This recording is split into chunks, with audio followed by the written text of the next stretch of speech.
بسم اللہ الرحمن الرحیم۔ السلام علیکم۔ آج 8 دسمبر بروز بدھ ہم بات کریں گے 3 اہم ایشوز کے حوالے سے۔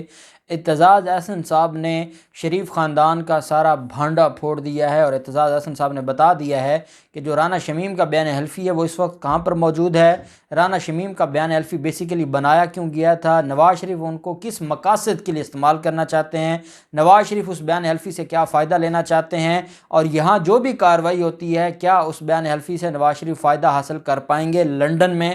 بڑی اہم تفصیلات ہیں، بڑے اہم انکشافات ہیں جو میں آپ کے ساتھ شیئر کرنے جا رہا ہوں، اور ساتھ ہم بات کریں گے بالآخر ثاقب نثار صاحب بول پڑے ہیں اور انہوں نے شریف خاندان کو بے نقاب کر دیا ہے، اور شریف خاندان کے جو مہرے ہیں ان کو بھی بے نقاب کر دیا اور اپنا دبنگ موقف قوم کے سامنے رکھا ہے۔ اس کی تفصیلات میں آپ کے ساتھ شیئر کروں گا۔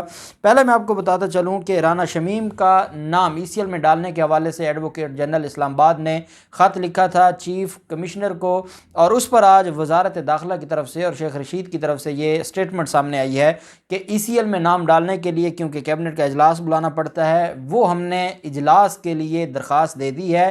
وہ اجلاس جب تک نہیں ہوتا تب تک جو ملزم ہے رانا شمیم اس کا نام PNI لسٹ میں ہم نے ڈال دیا ہے، اور اس کے ذریعے بھی وہ باہر نہیں جا سکیں گے۔ جو بلیک لسٹ کا ایک ذکر آتا تھا، جب شہباز شریف کا نام بلیک لسٹ سے نکالا گیا تھا تو بلیک لسٹ سے نام نکالا گیا اور FIA نے ان کو ایئرپورٹ پہ روک لیا تھا۔ جب معاملہ دوبارہ ہائی کورٹ میں آیا، کنٹیمپٹ آئی، تو عدالت کو بتایا گیا کہ ان کا نام تو بلیک لسٹ میں ڈالا ہی نہیں گیا، بلیک لسٹ تو ایگزسٹ ہی نہیں کرتی، ان کا نام PNI لسٹ میں تھا۔ اس وجہ سے جو آپ کا آرڈر تھا وہ بلیک لسٹ کا تھا، آپ کا آرڈر PNI کا نہیں تھا، اور بیسیکلی حکومت نے بڑے ٹیکنیکل طریقے سے شہباز شریف کو اوقات میں رکھنے کے لیے اس کو استعمال کیا تھا، اور اب وہی جو رانا شمیم کا نام بھی PNI لسٹ میں ڈالا گیا ہے، اور ECL میں بھی اس کا نام بہت جلد جو شامل کر دیا جائے گا۔ اور اس حوالے سے کہنا ہے شیخ رشید کا کہ ہم اس پورے ایشو پر کام کر رہے ہیں، اور ان کا نام ECL میں ڈالنے کے حوالے سے جو پروسیس ہے اس پر ہم ورکنگ کر رہے ہیں، اور اگلے چند دنوں میں جو رانا شمیم ہے اس کا نام ECL میں بھی شامل کر دیا جائے گا۔ دوسری طرف ثاقب نثار نے بڑی اہم اور تہلکہ خیز انکشافات کیے ہیں۔ ان کا یہ کہنا ہے کہ سابق چیف جسٹس سجاد علی شاہ کے ساتھ جو ہوا ثبوت میرے پاس ہیں۔ سجاد علی شاہ جو کہ سابق چیف جسٹس ہے، جو وکٹم ہے شریف خاندان کے ظلم کا، انتقام کا، جس پر پریکٹیکلی حملہ کیا گیا، اس وقت سپریم کورٹ پر حملہ کیا گیا، اس کے حوالے سے سابق چیف جسٹس ثاقب نثار نے کہا ہے، اور یہ ثاقب نثار صاحب کے قریبی ذرائع کی طرف سے یہ اسٹیٹمنٹ دلوائی گئی ہے، اور یہ باقاعدہ اسٹیٹمنٹ میڈیا کو دی گئی ہے ثاقب نثار کے بہاف پر، اور اس میں یہ کہا گیا ہے کہ جو ذرائع ثاقب نثار ہیں انہوں نے یہ انکشاف کیا ہے کہ جو سابق چیف جسٹس سجاد علی شاہ کے ساتھ جو کچھ ہوا اس کے ثبوت انہوں نے کہا کہ میرے پاس ہیں، میرا منہ نہ کھلوائیں، جو میرے اوپر جھوٹے الزام لگا رہے ہیں ان کو منہ کی کھانی پڑے گی۔ انہوں نے کہا کہ سازش سے کس طرح جسٹس سجاد کو منصب سے ہٹایا گیا میں سب جانتا ہوں، اور ساتھ انہوں نے بڑا اعلان بھی کر دیا۔ انہوں نے کہا کہ جسٹس سجاد علی شاہ کے معاملے پر میں بہت جلد کتاب لکھنے جا رہا ہوں، اور اس کتاب میں سارے کرداروں سے پردہ اٹھاؤں گا، اور میں قوم کو بتاؤں گا کہ یہ وہ لوگ ہیں جو جب تک ان کے لیے کوئی استعمال ہوتا رہے تو وہ ٹھیک ہے، جب کوئی قانون کی بات کرے اور قانون کے مطابق کام کرے تو یہ کتنے بڑے درندے ہیں اور کتنا بڑا ظلم کرتے ہیں۔ ثاقب نثار کے مطابق پاناما کیس میں میرا ثاقب نثار کا کوئی تعلق نہیں تھا، خود کو اس سے دور رکھا۔ مانیٹرنگ جج کا مقصد شفافیت تھا کیونکہ ملزمان کی حکومت تھی۔ ہائی کورٹ ججز سے پوچھ لیں کیا کبھی کسی کی سفارش کی ہے، میرا دامن صاف ہے، ضمیر مطمئن ہے، غلطی ہو سکتی ہے لیکن دانستہ غلطی کبھی نہیں کی۔ انہوں نے کہا کہ مجھ سے کسی کی جرات نہ تھی کہ کوئی رابطہ کرتا، میں نے کوئی شریف خاندان کے خلاف کوئی بھی کیس نہیں سنا، بطور چیف جسٹس ہر ذمہ داری میں خود لیتا ہوں۔ عمران خان کے خلاف 2 کیسز سنے کیونکہ دیگر ججز پاناما کیس دیکھ رہے تھے۔ انہوں نے کہا کہ فارن فنڈنگ الیکشن کمیشن کا کیس ہے، مگر انہوں نے دوسرا کیس دیکھا تھا۔ عمران خان کرکٹ کھیلتا تھا، اس کی کمائی سے باہر فلیٹ خریدا تھا، فلیٹ نہ بکنے سے پراپرٹی خریدنے کے لیے جمائمہ نے رقم دی، رسیدیں آ گئیں، بعد میں فلیٹ فروخت کر کے عمران خان نے بھی رقم ادا کر دی۔ جب اس نے ثبوت عدالت میں جمع کروا دی اس وجہ سے اس کو صادق اور امین ڈکلیئر کیا، کیونکہ انہوں نے رسیدیں نہیں دی تھی، اس وجہ سے ان کے خلاف کیس چلا۔ جسٹس شوکت صدیقی نے ریفرنس کے بعد 2 بار مجھ سے رابطہ کیا۔ مجھے پتہ تھا کہ یہ کس لیے ملنا چاہتے ہیں، اس لیے جان بوجھ کر میں نہیں ملا۔ انہوں نے کہا کہ 2 بار مس کنڈکٹ کیا، اس لیے اسے نااہل کیا گیا۔ ساتھ انہوں نے کہا کہ نواز شریف دوسری بار وزیر اعظم بنے تو 1 سال وفاقی سیکرٹری قانون بھی میں رہا، جبکہ سیکرٹری قانون تھا تو محکموں میں ایڈوائزر کے لیے سفارش آتی تھی۔ 1 سال بعد میرٹ پر میں عدلیہ کا حصہ بنا بغیر سفارش کے۔ انہوں نے کہا کہ رانا شمیم کی مرحوم اہلیہ اور میری اہلیہ کا آخری دم تک رابطہ تھا۔ رانا شمیم کی اہلیہ تو میری بیوی کو دعائیہ میسج بھیجا کرتی تھی۔ رانا شمیم نے مجھ سے گلہ کیا کہ آپ کی وجہ سے مجھے توسیع نہیں ملی۔ رانا شمیم سے میں نے کہا کہ یہ میرا اختیار نہیں تھا۔ رانا شمیم نے کہا کہ آپ نے کچھ کیسز میں میرے خلاف آبزرویشن دی، فیصلے دیے، اس بات پر میرا رانا شمیم سے آخری رابطہ ہوا تھا۔ ثاقب نثار کا کہنا تھا کہ رانا شمیم نے شہین ایئر کو حکم دیا کہ گلگت کے لیے وہ سروس شروع کریں۔ میرے پاس پٹیشن آئی تو آرڈر دیا کہ یہ تو گلگت کے جج کا اختیار ہی نہیں۔ ٹورزم محکمے کی گلگت میں زمین اسکاؤٹس کو دینے کا حکم بھی غلط تھا، جو میں نے اس کو کالعدم قرار دیا تھا۔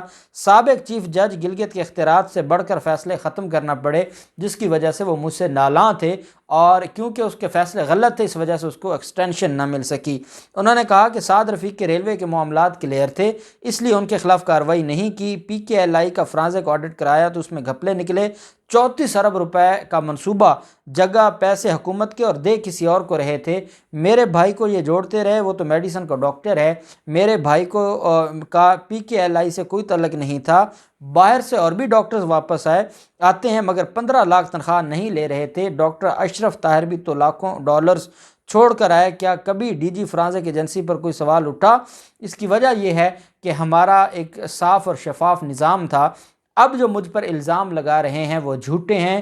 جھوٹ کی وجہ سے ہر کسی کو کوئی نہ کوئی تکلیف ہے، اور اپنی اس تکلیف میں وہ جل رہا ہے اور وہ میرے خلاف جھوٹے الزامات لگا رہا ہے۔ یہ انکشافات کیے گئے ہیں ثاقب نثار صاحب کی طرف سے، اور میں سمجھتا ہوں کہ ثاقب نثار صاحب نے بڑے اچھے طریقے سے اپنے قریبی ذرائع کے ذریعے قوم تک اپنا میسج بھی پہنچایا ہے، کیونکہ ضروری ہو گیا تھا جتنا ان کے خلاف کیچڑ اچھالا جا رہا تھا ان کا شٹ اپ کال دینا۔ 3 لوگوں کو ایٹ اے ٹائم ایک تیر سے 3 شکار کیے ہیں، مریم نواز اور شریف خاندان، رانا شمیم اینڈ کمپنی اور شوکت عزیز صدیقی۔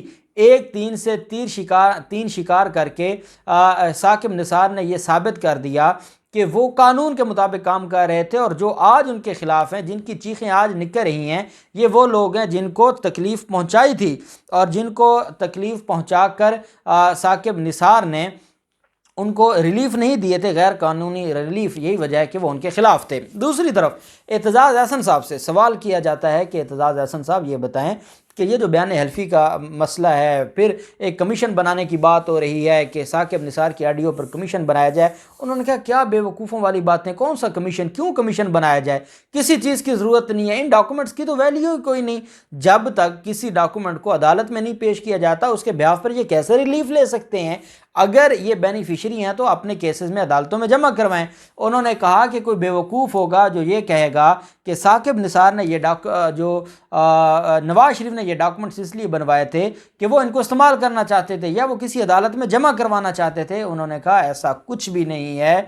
انہوں نے آج یہ انکشاف کیا ہے کہ رانا شمیم کا بیان حلفی اس وقت ایون فیلڈ اپارٹمنٹس میں نواز شریف کی جو ذاتی سیف ہے اس میں پڑا ہے۔ نواز شریف نے وہ اوریجنل اپنے پاس رکھ لیا ہے، اس کا جو کاپی ہے واٹس ایپ وہ انصار عباسی کو بھیج دیا ہے۔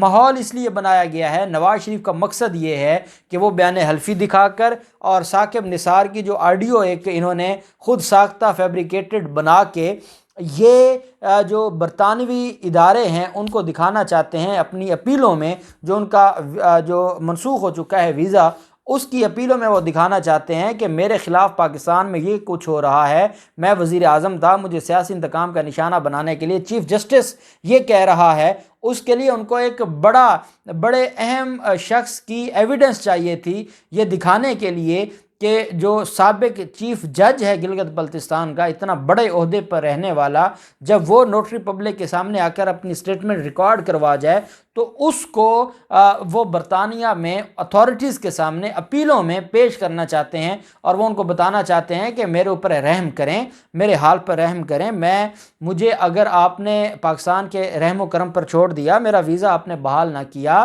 اس میں توسیع نہ کی، تو میں کہاں جاؤں گا؟ میں پاکستان میں تو وہ پہلے کہہ رہے ہیں کہ ان کو رگڑ دیں، ان کو معاف نہیں کرنا، اس کو چھوڑنا نہیں ہے، یہ پاکستان پہنچے گا، اس کو جیل بھیج دیں گے۔